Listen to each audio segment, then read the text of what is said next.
Hello বন্ধুরা, আজকে আমি চলে আসলাম মজাদার একটা স্টার্টারের রেসিপি নিয়ে। আজ আমি বানাচ্ছি তন্দুরি পমফ্রেট। খুব সহজ আর খুব অল্প সময়ে খুব অল্প কিছু মশলা দিয়ে তৈরি হয়ে যাবে এই দারুণ রেসিপিটা। প্রথমে আমি পমফ্রেট মাছগুলো খুব ভালোভাবে ধুয়ে কিন্তু ছুরি দিয়ে মাঝখানটা কেটে নিয়ে সমস্ত উপকরণগুলো গুছিয়ে নিয়েছি। তারপর আমি কিন্তু এই দেখো, মাছগুলোর মধ্যে কিছুটা লেবুর রস দিয়ে প্রথমে ফার্স্ট ম্যারিনেশনটা করে নিয়েছি। 5 থেকে 7 মিনিট রেখে নিয়েছি লেবুর রসটা দিয়ে মাখিয়ে। তারপর আমি কিন্তু অন্যদিকে সেকেন্ড ম্যারিনেশনটা প্রিপেয়ার করে নেব।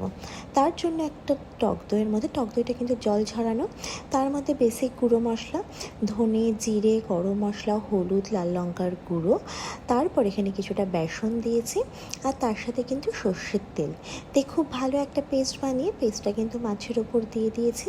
নিয়ে মাছগুলোকে আমি কিন্তু ম্যারিনেট করে নেব এই টক দইয়ের মশলাটা দিয়ে।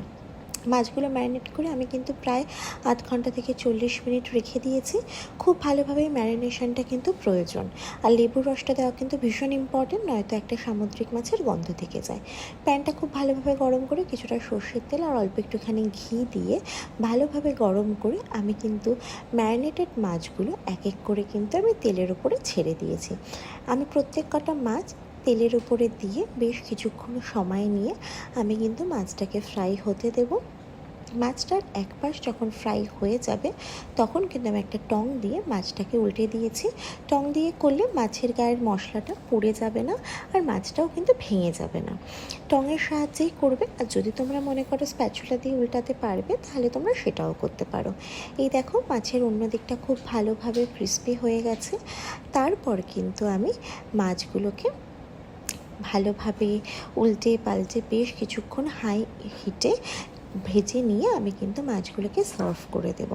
মাছগুলো আমি প্যান থেকে খুব ভালোভাবে নামিয়ে নিয়ে ভালোভাবে গার্নিশিং করে নিয়েছি, এবং আমি কিন্তু রায়তা আর স্যালাডের সাথে সার্ভ করে নিয়েছি এই দুর্দান্তর সাথে তন্দুরি পমফ্রেট।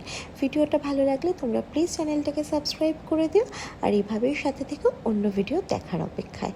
টাটা।